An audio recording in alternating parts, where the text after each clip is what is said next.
नमस्कार मु आपण मानक प्रियर मनोज किशोर नायक स्वागत करुच्ची मोर वीडियो ब्लॉग एमके नायक को। किसी दिन तले मु नुआखाई विषय रे आलोचना करी ताहा आपण मानक प्रिय भाजन हो पारिथिला। एहाकु देखि आपण माने प्रश्न करथिले, किछि उत्तर भी दे सारिछि विभिन्न माध्यम रे, किंतु सबुठारु रोमांचकर विषय थिला नुआखाई आमे कुरे पत्र रे काहेकि करू, नुआखाई समय रे कुरे पत्र काहेकि व्यवहार करा जाए। एही प्रश्नर उत्तर नहीं पुणी थरे आज आछि। वीडियो संपूर्ण भाव देखंतु, भल लागिले लाइक करंतु, कमेंट करंतु, शेयर करंतु, जेमति अन्य माने भी देखि परिबे एवं मो चैनल को सब्सक्राइब करने को भूलंतु नहीं एवं घंटी चिन्ह रे मोहर मारी मते खुशी भाजन करंतु। ताहले आसंतु आज आलोचनार विषय वस्तु को कुरे पत्र रे आमे नुआ काहेकि खाऊ, नुआ काहेकि पालन करा जाए। सर्वप्रथमे यार वैज्ञानिक मत देवी, तापर जाई मु तार पौराणिक मत भी नहीं आछि। ता पूर्व आम टे जाणी देखिया कुरे पत्र कौन। कुरे गछ ताकू कुटज गछ कह जाए, कुटज वृक्ष बा इंद्र जग बा कलिंग वृक्ष कह जाए। यह भारत रे विंध्य पर्वत रे, गंधमार्दन पर्वत रे तथा आम ओडिशार विभिन्न स्थान रे एवं हिमालय रे मध्य देखा जाए। अन्य देश मानक मध्यरु श्रीलंका तथा दक्षिण पूर्व एशिया महादेशर समस्त देश एवं आफ्रिका रे मध्य देखा जाए। यही गछ पत्र झड़ा दिए। मौसुमी समय रे यही गछर पत्र बहुत कौल थाए।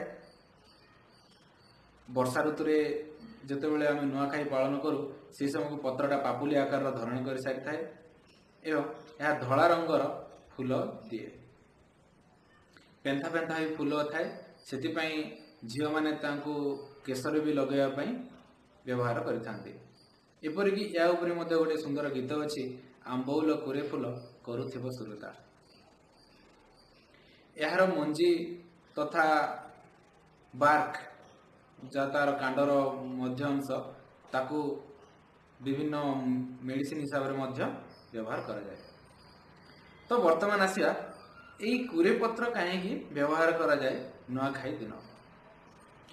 कुरे पत्र बा कुटज वृक्ष ताहार वैज्ञानिक नाम होची राइटिया टिंटोरिया बा राइटिया एंटी डिसेंटेरिका।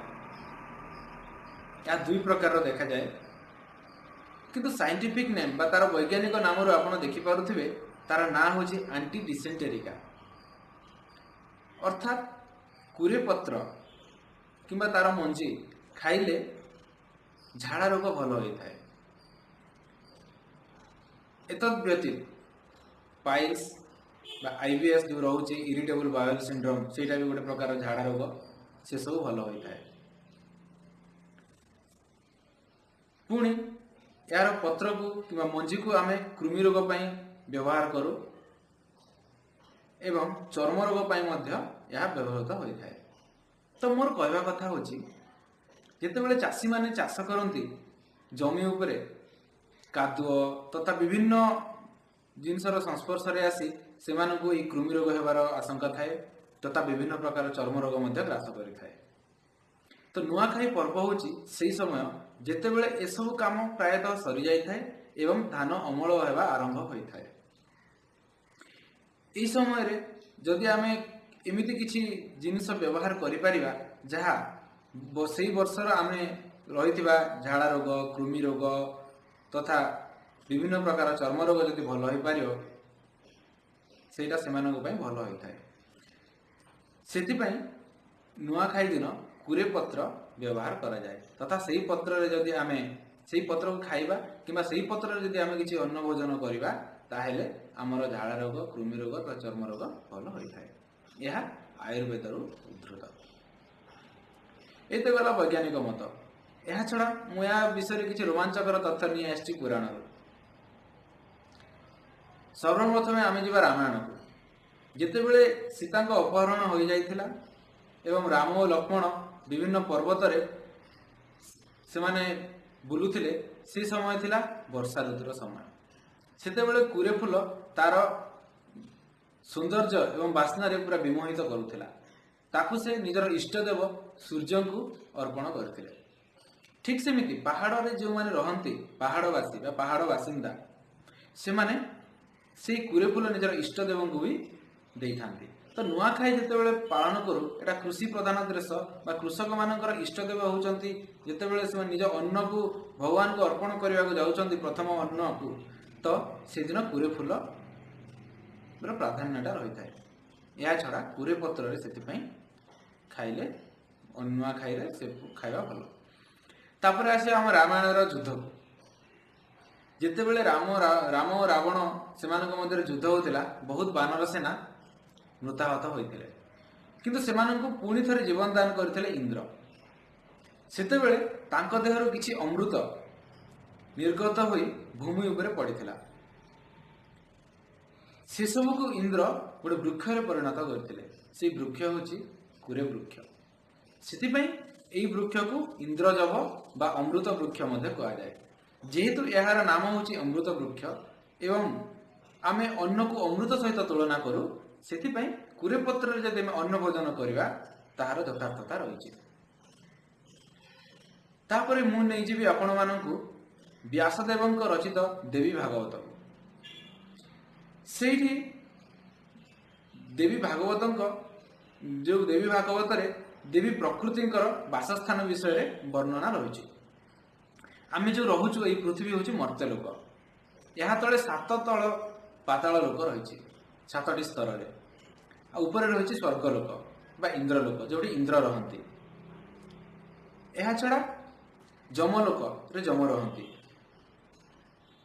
सही परि भाबे विभिन्न लोक रहिछि जेमिति वैकुंठ भगवान विष्णु रहंती कैलास भगवान शिव रहंती एमिति एपरिक ब्रह्मलोकर उपरे मध्य तांकठु ऊर्ध्वरे अछि सर्वलोक बा मणिद्वीप जोटी देवी प्रकृति रहिछंती। से पंचभूत निर्माण तथा समस्त ये पृथ्वी रे जहा अछि सबु जिनसर निर्माण से ही करथिले। तो से मणिद्वीप रे बा सर्वलोक रे जे सर्वोच्च स्थान सेठी आमे देखिबा को पाऊ कुरे वृक्ष। तो कुरे वृक्षर महानता बहुत रही। सेतिपई कुरे वृक्षर पत्र आमे अन्न भोजन रे व्यवहार करिथाउ। जितेबेले कि यह आमर प्रथम अन्न बा नवान्न होइथाए एवं आमर इष्टदेवी को मध्य आमे अर्पण करिथाउ सेतेबेले कुरे पत्र रे आमे अन्न भोजन करिवार यथार्थता तथा महानता आमे बुझी पारू। एनु आपण मानकु तो ए विषय नहीं कि आछि। एहा परे मध्य किछि आपण मानकर प्रश्न थाए ताहेले ए कमेंट सेक्शन रे पचारि पारंती एवं ए चैनल को सब्सक्राइब करंतु एवं शेयर करी अन्य मानकु मध्य जणांतु। एति कहि विदाय नउछि। पुणी थरे देखा हबो आसंता वीडियो रे। नमस्कार।